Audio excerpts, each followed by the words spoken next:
അച്ഛനൊന്നും പറ്റാൻ ഞങ്ങള് വിടില്ല. അതോർത്ത് അമ്മ വിഷമിക്കണ്ട. കുട്ടികൾക്കുള്ള ധൈര്യം പോലും നിനക്കില്ലല്ലോ മേഘനെ. അല്ലെങ്കിൽ തന്നെ നീ പേടിക്കുന്നത് പോലെ എന്ത് സംഭവിക്കാനാ? മിഥുനേട്ടന്റെ ജീവൻ. ഓരോ പ്രാവശ്യം ത്രയോദശിക്ക് മിഥുൻ എന്തെങ്കിലുമൊക്കെ അപകടം ഉണ്ടാവുമെന്ന് സ്വാമി നമ്മളോട് പറഞ്ഞിട്ടുള്ളതല്ലേ? അങ്ങനെയല്ല മിഥുനേട്ടാ, കണ്ണും കെട്ടി വല്ലയിടത്തൊക്കെ പോയി ഇടിച്ച് വല്ല മുറിവൊക്കെ പറ്റിയാലോ? നീയും എന്റെ മക്കളും ഉള്ളപ്പം എനിക്ക് അങ്ങനെ എന്ത് സംഭവിക്കാനാ? ചുമ്മാ ഓരോന്ന് ആലോചിച്ചു കൂട്ടണ്ട. ചക്കി ചിക്കു, നമ്മുടെ റൂൾ അനുസരിച്ച് ഇപ്പൊ ഗെയിം കഴിഞ്ഞിരിക്കുക. ഇനി രണ്ടുപേരും ചെന്ന് ഹോംവർക്ക് ചെയ്തേ. ഇനി ഒരു ഗെയിമും കൂടെ കളിക്കാച്ചാ? അത് വേണ്ട ചക്കി, അച്ഛൻ പറഞ്ഞതനുസരിക്ക് മക്കള് ചെന്ന് ഹോംവർക്ക് ചെയ്യാൻ നോക്ക്. ഓക്കേ അച്ഛാ, ലവ് യു. സാരമില്ല, അച്ഛൻ ഇത്ര നേരെങ്കിലും കളിച്ചല്ലോ. എന്ന് അച്ഛനൊരു ഉമ്മ തന്നെ. Okay, by. ബൈ.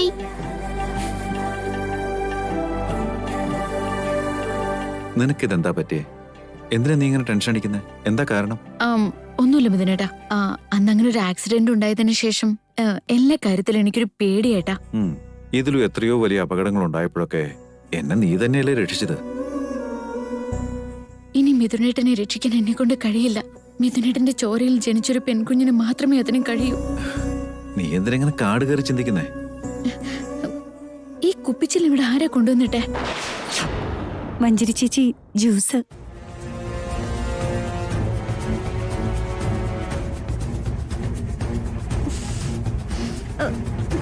എടി, ഈ ജ്യൂസ് എന്തോ ഒരു കയ്പ്. ഇതാർക്കെങ്കിലും കുടിക്കാൻ പറ്റൂ? ചെന്ന് വേറെ നല്ല ജ്യൂസ് എടുത്തോണ്ട് വാ.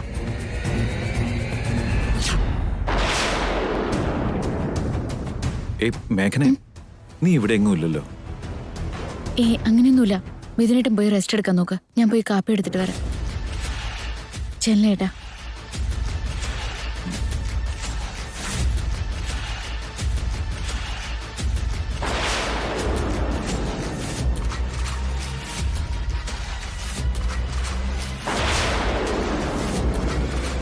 കാല് തെറ്റി മിഥുനേട്ടൻ ഈ കുപ്പിച്ചില്ലിൽ എങ്ങാനും വീണിരുന്നെങ്കിൽ ഈശ്വര ആലോചിക്കാൻ പോലും വയ്യ. അച്ഛനും അമ്മയും ഇപ്പോഴാ എന്നോട് മിഥുനേട്ടന്റെ അപകടത്തെ കുറിച്ച് പറഞ്ഞത്. ഇതൊക്കെ അതിലേക്കുള്ള വഴിയല്ലേ? മഞ്ജരി ഇതിനെല്ലാം കാരണക്കാരി.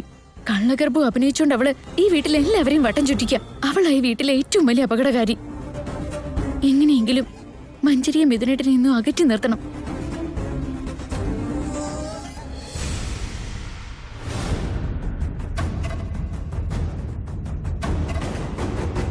മഞ്ജരി ചേച്ചി ജ്യൂസ്.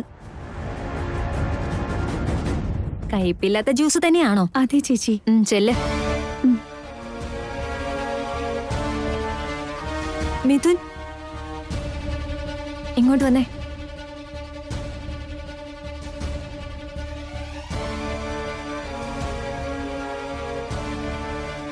വാ, ഇങ്ങോട്ടേരെ. നീ കാര്യം എന്താന്ന് പറ. നമ്മുടെ മോള് നിന്നെ ചോദിക്കുന്നുണ്ട്. നീ ഒന്ന് എന്റെ വയറിൽ തൊട്ട് നോക്കിക്കേ. ഇങ്ങോട്ടിരിക്കും മിഥുൻ. ഇല്ല, എനിക്ക് കുറച്ച് ജോലി തീർക്കാനുണ്ട്. അതെന്താ മിഥുൻ? നീ എന്റെ അടുത്ത് വന്ന് ഇരിക്കാൻ പാടില്ലെന്നുണ്ടോ? നമുക്ക് ജനിക്കാൻ പോകുന്ന ബേബിയോട് നിനക്ക് മിണ്ടാൻ തോന്നുന്നില്ലേടാ? നമ്മുടെ കല്യാണം കഴിഞ്ഞതിന് ശേഷമെങ്കിലും നീ എന്നോട് നല്ലോണം പെരുമാറുമെന്ന് കരുതി. എന്നെ ഈ വീട്ടിലെ മരുമോളായിട്ട് അരുണിമാറ്റി വരെ അക്സെപ്റ്റ് ചെയ്ത് കഴിഞ്ഞില്ലേടാ? ഇനി എന്തിനാ നീ മടിച്ചു മാറി നിൽക്കുന്നേ? ഇങ്ങോട്ട് വാടാ, വന്നിവിടെ ഇരിക്കും. ബേബി, ഡാഡി വന്നിട്ടുണ്ട്. ഹലോ പറഞ്ഞേ. ഇത് കണ്ടു മിഥുൻ, ബേബി നിന്നോട് ഹായ് പറഞ്ഞു. നീ എന്റെ അടുത്ത് വന്നിരുന്നപ്പോ തന്നെ ബേബിക്ക് അതെന്തോരം സന്തോഷായിന്നറിയോ? നിനക്കും ആ സന്തോഷം ഫീൽ ചെയ്യണ്ടേ മിഥുൻ?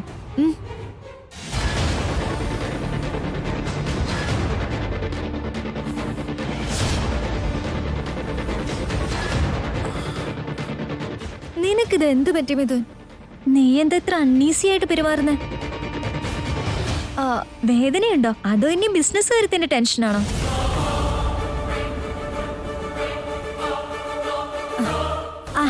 ദേ നോക്കി, നമ്മുടെ ഫ്രണ്ട്സ് റിയൂണിയൻ എടുത്ത ഫോട്ടോ ഗ്രൂപ്പിൽ ഷെയർ ചെയ്തിട്ടുണ്ട്. കോളേജ് കാലത്തെ ഫോട്ടോസും ഉണ്ട്. നീ ഒന്ന് നോക്ക് മിഥുൻ. ആ എത്ര നല്ല ഡേയ്സ് ആയിരുന്നു അല്ലേ ഇത്. നമ്മളെന്നെ എത്ര ഹാപ്പി ആയിരുന്നു മിഥുൻ. ആ സമയത്ത് എത്ര ജോളിയായിരുന്നു. നമ്മുടെ ബേബി ജനിച്ചു കഴിയുമ്പോ ആ ഹാപ്പി ഡേയ്സ് ഒക്കെ നമുക്ക് തിരിച്ചു കിട്ടും.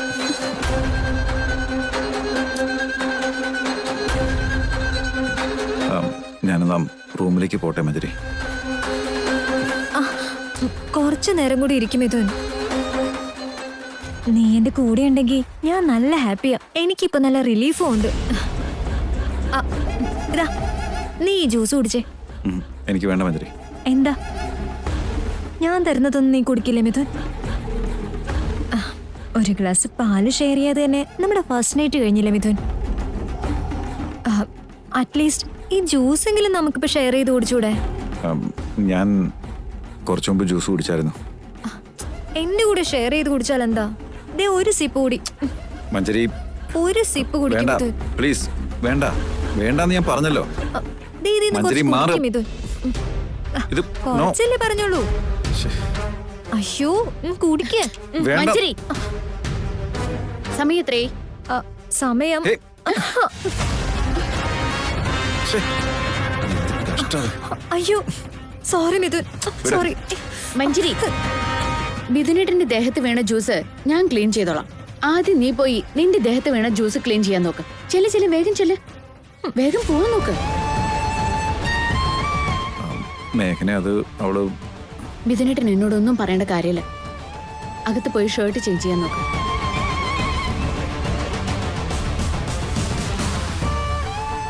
ഛേ, ഇതെല്ലാം മേഘന മനഃപൂർവ്വം ചെയ്തതാ. ഓ.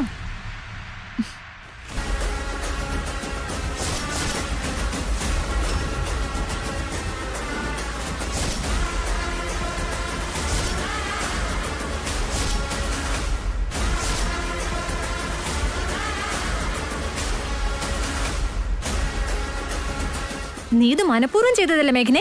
അതിന് സംശയമുണ്ടോ? മനഃപൂർവ്വം തന്നെ ചെയ്തതാ. എന്റെ കൂടെ മിഥുൻ ഇരിക്കുന്നത് കണ്ട് നിനക്കപ്പോ അസൂയ തോന്നിയതാണല്ലേ? അതെ, ശ്രീരാമന്റെ കൂടെ ഇരിക്കേണ്ടത് സീതാദേവിയല്ലേ, ശൂർപ്പണഖയല്ലല്ലോ. ഞാൻ ശൂർപ്പണകയൊന്നും അല്ല. മിഥുൻ താലി കെട്ടിയ പെണ്ണ് തന്നെ ഞാനും.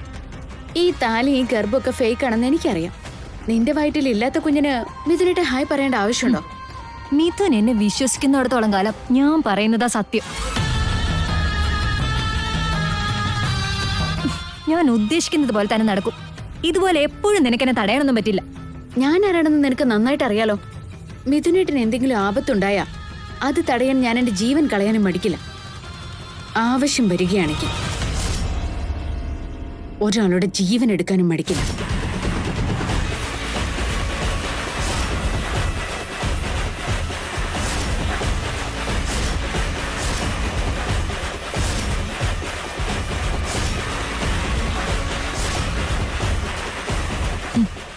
മിഥുനെ നേടുന്നതിന് വേണ്ടി ഞാനും അതിന് മടിക്കില്ല. അല്ല, നീ ഒരിക്കൽ മിഥുനെ ഉപേക്ഷിച്ചു പോയതല്ലേ മേഘനെ?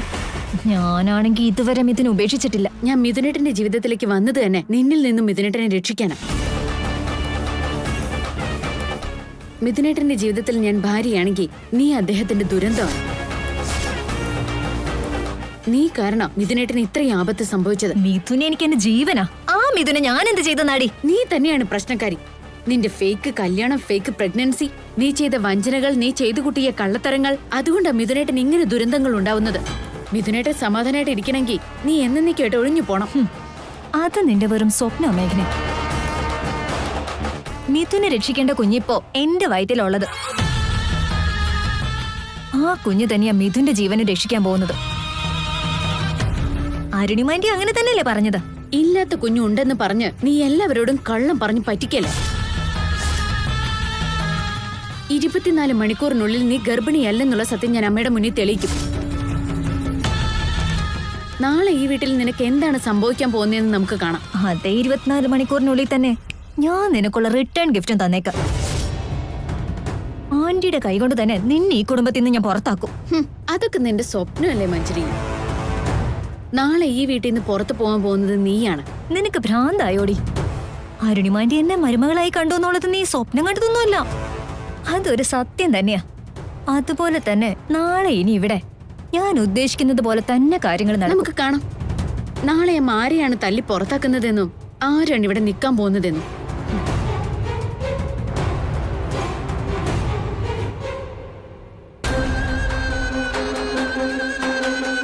നാളെ അരുണിമാൻറ്റിയുടെ കണ്ണിൽ മിഥുന്റെ ജീവൻ രക്ഷിക്കേണ്ട കുഞ്ഞിനെ നീ മനഃപൂർവ്വം കൊല്ലാൻ ശ്രമിച്ച ഒരു കൊലപാതകയായിരിക്കും. എല്ലാവരുടെ മുന്നിൽ വെച്ച് നാളെ അരുണിമാൻറ്റി തന്നെ നിന്നെ ചവിട്ടി പുറത്താക്കിയിരിക്കും. നാളത്തെ ആഘോഷം നിന്നെ ഇവിടുന്ന് പടിയിറക്കാനുള്ളതാ.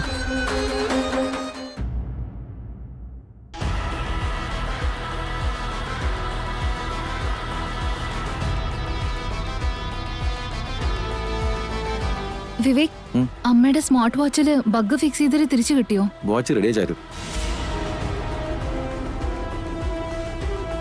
ഇനി മുതൽ ഈ വാച്ച് ഉപയോഗിച്ച് മോമും മഞ്ജരിയും സംസാരിക്കുന്ന സകല കാര്യങ്ങൾ നമുക്ക് കേൾക്കാൻ കഴിയും. വേഗം ചെന്ന് അമ്മയ്ക്ക് ഈ വാച്ച് കൊടുത്തിട്ട് വാ വിവേക്. എന്തെത്ര അത്യാവശ്യം. ഇത് വർക്ക് ചെയ്യുന്നുണ്ടോ എന്ന് നമുക്ക് ആദ്യം ഒന്ന് ടെസ്റ്റ് ചെയ്യണ്ടേ. ഈ വാച്ചിൽ ബഗ് ഫിക്സ് ചെയ്ത് അതെന്റെ ഫോണിലെ റിസീവറിലേക്ക് കൊടുത്തിട്ടുണ്ട്. ഞാൻ മാറി ഇന്ന് ഇതിലൂടെ നിന്നോട് സംസാരിക്കാം. നിനക്കത് കേൾക്കുന്നുണ്ടോ ഇല്ലയോ എന്ന് പറഞ്ഞു.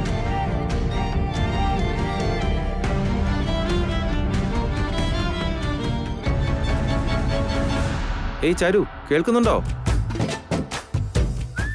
നിനക്ക് ഞാൻ മുല്ലപ്പൂ വാങ്ങി വരാൻ മറന്നുപോയി. പൂവിന് പകരം 2 ഉമ്മ എന്നാ കുഴപ്പമുണ്ടോ? നിനക്ക് ഒരു ഉമ്മ മതിയോ അതോ കെട്ടിപ്പിടിച്ച ഉമ്മ വേണോ?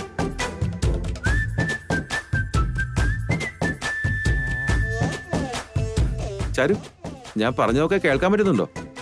എല്ലാം കേട്ടു. എന്താ നീ കേട്ടത്? ആഹാ, നിങ്ങൾക്ക് രാവിലെ ഞാൻ ഗുളിക തരാൻ മറന്നുപോയിന്നല്ലേ പറഞ്ഞത്? അതിപ്പോ തരാം. ഏയ് ചാരു, നീ എന്താ കേട്ടെ? ഞാൻ നിനക്ക് മുല്ലപ്പൂ വാങ്ങാൻ മറന്നുപോയെന്നല്ലേ പറഞ്ഞേ? അതിന് നീ കേട്ടത് വേറെ എന്തൊക്കെയാ? ഇതില് ബഗ് ഫിക്സ് ചെയ്ത് ശരിയായില്ലെന്ന് തോന്നുന്നേ. ഞാൻ കേട്ടത് കറക്റ്റ് ആയിട്ട് തന്നെയാ. വേഗം പോയി അമ്മയ്ക്ക് ഈ വാച്ച് കൊടുത്തിട്ട് വാ. അപ്പൊ ഇത് നന്നായിട്ട് വർക്ക് ചെയ്യുന്നുണ്ടല്ലേ? അപ്പോ വെറുതെ ഉമ്മ വേണോ അതോ കെട്ടിപ്പിടിച്ച ഉമ്മ വേണോ? അതൊക്കെ പിന്നെ. ആദ്യം ചെല്ല്. ചാരു. ഇല്ലാത്ത കുഞ്ഞുണ്ടെന്ന് പറഞ്ഞ് നീ എല്ലാവരോടും കള്ളം പറഞ്ഞ് പറ്റിക്കല്ലേ. 24 മണിക്കൂറിനുള്ളിൽ നീ ഗർഭിണിയല്ലെന്നുള്ള സത്യം ഞാൻ അമ്മയുടെ മുന്നിൽ തെളിയിക്കും. ഇതാ മഞ്ജരി, നീ ചോദിച്ച rose seeds. Thank you so much aunty. ഈ റോസ് സീഡ്സ് വെച്ച് എന്താ ചെയ്യാൻ പോന്നെ? അതൊക്കെ സസ്പെൻസ് അല്ലേ എന്റെ ആന്റി. നാളെ ഇത് ഉപയോഗിച്ചൊരു മാജിക് ചെയ്യാൻ പോവാ. മാജിക്കോ? അപ്പൊ നീ എന്താ ചെയ്യാൻ പോന്നെ? അതല്ല ആന്റി, ഞാൻ സസ്പെൻസ് ആണെന്ന് പറഞ്ഞേ. പിന്നെയും ചോദിക്കാം. നാളെ എന്താ സംഭവിക്കാൻ പോകുന്നതെന്ന് ആന്റിക്ക് കണ്ടു തന്നെ അറിയാലോ. മോം,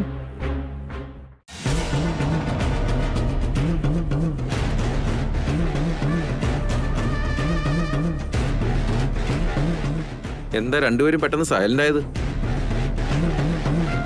രണ്ടുപേരും കാര്യമായിട്ട് എന്താ പ്ലാൻ ചെയ്യാണല്ലോ. ഞങ്ങളൊന്നും പ്ലാൻ ചെയ്യൊന്നുമല്ല. നീ ഇപ്പൊ എന്തിനാ വന്നേന്ന് പറയും. സ്മാർട്ട് വാച്ച് കാണാനില്ലെന്ന് പറഞ്ഞ് ഇവിടെ മുഴുവൻ തിരക്കിയില്ലേ? ഇതാ കിട്ടി. ഇത് എവിടുന്നാ വിവേക് കിട്ടിയത്? അതാ അവിടെ ആ അലമാരയുടെ ബാക്കില്.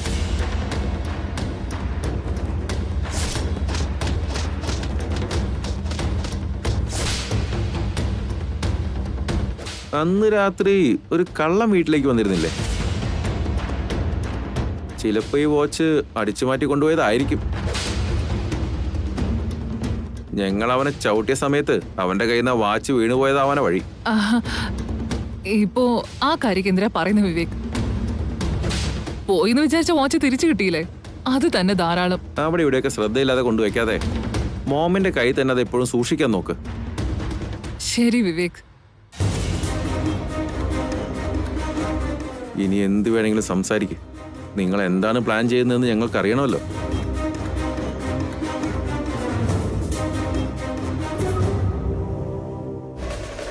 ചാരു, പ്ലാൻ സക്സസ്. Operation start. നീ സൂപ്പർ വിവേക്.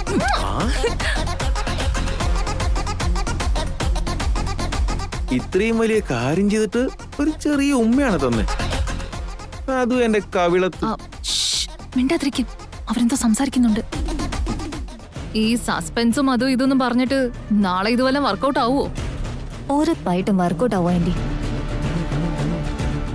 നാളൊരു നല്ല ദിവസമായിട്ട് ആ മേഘനയെ ഞാൻ ഇവിടെ നടിച്ചിറക്കിക്കും. അതിലിനി ഒരു മാറ്റം ഉണ്ടാവില്ല. അവള് പറഞ്ഞത് കേട്ടില്ലേ? അപ്പോ നാളെ മഞ്ജരി എന്താ ചെയ്യാൻ പോകുന്നത്? നിന്റെ പ്ലാൻ എന്താണെന്ന് എനിക്കറിയില്ല. പക്ഷെ നാളെ എന്റെ മരുമകൾക്ക് ഞാനൊരു പുതുവർഷ സമ്മാനം നൽകുന്നുണ്ട്. അരുണിമ ചേച്ചിയുടെ മുമ്പിൽ വെച്ച് അവളെന്നെ നാണം കെടുത്തിയതൊന്നും ഞാൻ മറന്നിട്ടില്ല. അതിന് ഞാൻ അവളോട് പകരം ചോദിക്കാതെ വെറുതെ വിടില്ല. കേട്ടില്ലേ വിവേക്? നിങ്ങളുടെ അമ്മ എന്നെ പകരം ചോദിക്കാൻ വേണ്ടി നടക്കുക. അവര് തെറ്റിയിട്ട് എന്നെ കുറ്റം പറയുന്ന എന്തിനാ? എന്നോട് എന്തിനു വന്നാലും ശരി, ഞാൻ അതിനൊക്കെ മറുപടി കൊടുക്കും. പിന്നെ എന്നോട് വന്ന് സങ്കടം പറഞ്ഞിട്ട് ഒരു കാര്യവുമില്ല. മോമിന്റെ വാച്ചില് ബഗ് വെച്ചത് എന്റെ തലയിൽ മുൾക്കിരീടം വെച്ച പോലെ ആയല്ലോ.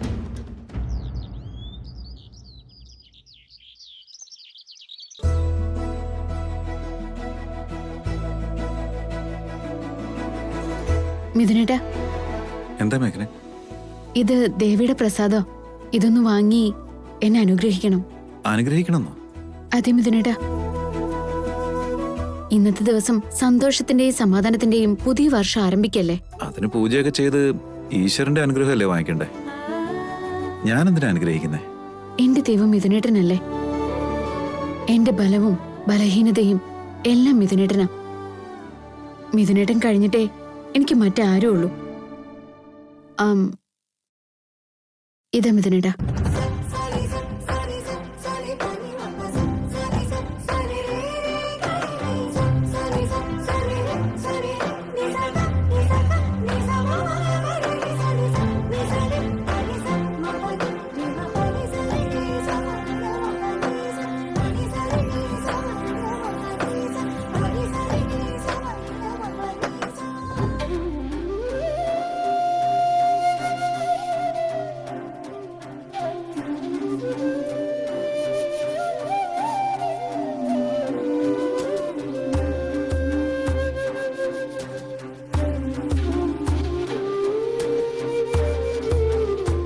എന്റെ ലോകം നീയാണെന്ന് ഞാൻ പറഞ്ഞു. പക്ഷെ നീയാണെങ്കിൽ ഞാൻ നിന്റെ ബലവും ബലഹീനതയാണെന്ന് പറയുന്നു. അതിന് മാത്രം ഞാൻ നിനക്കൊന്നും ചെയ്തിട്ടില്ല മേഘനെ. എന്റെ കഴുത്തിൽ താലി കെട്ടി എനിക്കൊരു ജീവിതം തന്നില്ലേ. മറ്റെന്താ വേണ്ടത്? ഞാൻ നിന്നെ ഒരുപാട് വേദനിപ്പിച്ചിട്ടുണ്ട്. എത്രമാത്രം കഷ്ടപ്പെടുത്തി. നീ എന്റെ ഭാര്യയൊന്നുമല്ല, ഈ വീട്ടിൽ നിന്ന് പുറത്തു പോകാൻ വരെ പറഞ്ഞു. ചെയ്യാൻ പാടില്ലാത്ത പല തെറ്റുകളും ചെയ്തു. എന്നിട്ട് പോലും നിനക്കെന്നോടൊരു ദേഷ്യം തോന്നുന്നില്ല മേഘനെ? അതെല്ലാം മിഥുനേട്ടൻ എന്നോടുള്ള ദേഷ്യത്തിലാണ് പറഞ്ഞിരുന്നതെങ്കിൽ എനിക്കും ചിലപ്പോ ദേഷ്യം വന്നേനെ. പക്ഷേ മിഥുനേട്ടൻ അങ്ങനെയെല്ലാം ചെയ്തത് സ്നേഹം കൊണ്ടാ. മിഥുനേട്ടൻ എന്നോട് എപ്പോഴും പ്രണയമായിരുന്നു. അതുകൊണ്ടാ മിഥുനേട്ടൻ ആ സ്നേഹം ഞാൻ എപ്പോഴും തിരിച്ചു തന്നുകൊണ്ടിരിക്കുന്നത്.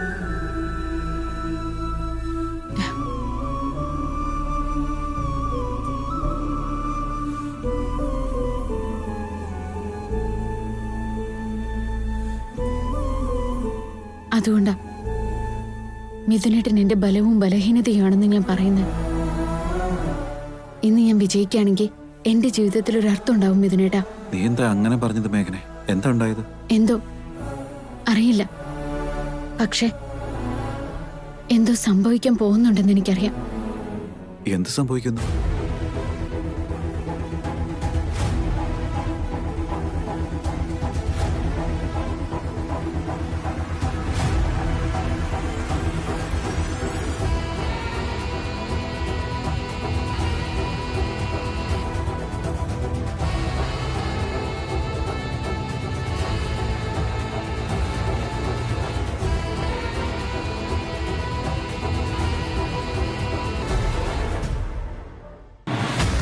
ഇത് പ്രസാദൊന്നും അല്ല മേഘനെ. ഇത് നിന്നെ ഇവിടുന്ന് പറഞ്ഞു വിടാനുള്ള ബ്രഹ്മാസ്ത്രം. ഇതില് ഞാൻ ഇന്നലെ ആന്റിയെ കൊണ്ട് വാങ്ങിപ്പിച്ച റോസീഡ്സ് ആഡ് ചെയ്തിട്ടുണ്ട്. ഗർഭിണികൾ ഇത് കഴിക്കുവാണെങ്കിൽ ആ ഗർഭം കലങ്ങിപ്പോവും. ഇന്നത്തെ ദിവസം നിന്റെ കൈകൊണ്ട് തന്നെ നീ എനിക്കിത് തരാൻ പോവാ. നീ കാരണമാണ് എന്റെ ഗർഭം കലങ്ങിയതെന്ന് പറഞ്ഞ് എല്ലാവരുടെ മുന്നിൽ ഞാനൊരു കലാപം ഉണ്ടാക്കും. അതെന്തായാലും അരുണിമാന്റെ വിശ്വസിച്ച് നിന്നെ ഈ വീട്ടിൽ നിന്ന് ചവിട്ടി പുറത്താക്കിയിരിക്കും. ഞാൻ പറഞ്ഞ വാക്ക് പാലിക്കുകയും ചെയ്യും. നീ ഒന്നും ഓർത്ത് ടെൻഷൻ ആവണ്ട. ഇന്ന് എന്ത് സംഭവിച്ചാലും ശരി, ഞാൻ നിന്നോടൊപ്പം തന്നെ ഉണ്ടാവും. നിനക്കൊരു പ്രശ്നം ഉണ്ടാവില്ല. എനിക്ക് എന്തെങ്കിലും സംഭവിക്കുമോ എന്നുള്ള ടെൻഷനും പേടിയും എനിക്കെല്ലാം മിഥുനേട്ടാ. എന്റെ ചിന്ത മുഴുവനും മിഥുനേട്ടനെ കുറിച്ചും ഈ കുടുംബത്തെ കുറിച്ചും മാത്രമാണ്. അതുകൊണ്ടാ ഞാൻ നിന്നോടൊപ്പം തന്നെ കാണുമെന്ന് പറഞ്ഞത്. നിന്റെ യുദ്ധം ആരോടാണെങ്കിലും എന്തിനു വേണ്ടിയാണെങ്കിലും ശരി, ഞാൻ എപ്പോഴും നിനക്ക് സപ്പോർട്ടായി കൂടെ തന്നെ ഉണ്ടാവും. താങ്ക്സ് മിഥുനേട്ടാ. ഇന്നത്തെ ദിവസം പുതിയ വർഷം ആരംഭിക്കാൻ പോവല്ലേ. പ്രകൃതിയിലെ ശിശിരം മാറി വസന്തം വരുന്നത് പോലെ നമ്മുടെ ജീവിതത്തിൽ ഇതുവരെ നടന്ന മോശ അനുഭവങ്ങളെല്ലാം മാറി ഒരു നല്ല വർഷം വരണം. നമുക്ക് നോക്കാം.